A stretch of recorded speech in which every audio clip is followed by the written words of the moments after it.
mga brad. Good morning, good morning. Ngayon ay maglilinis tayo ng balat na huli namin kagabi.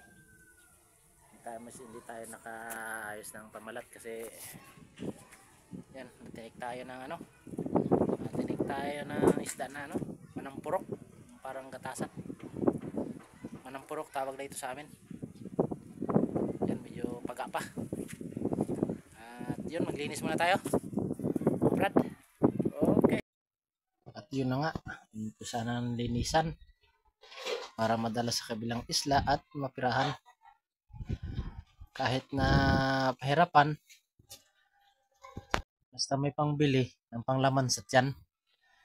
At yan pa nga, binabad pang iba upang malinis isa-isa. At yan na nga ang tinanggalan. At yan ang natapos na.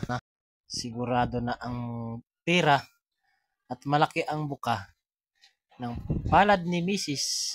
pag-abot ng intriga.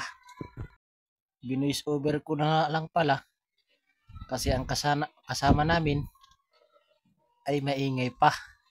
Tawa ng tawa habang nanonood sa aming ginagawa. At ito nga si Kinkin. Ito na nga aming natapos. Dadalhin sa kabilang isla at para maibenta. At kami paalis na ng masayang masaya at sama-sama.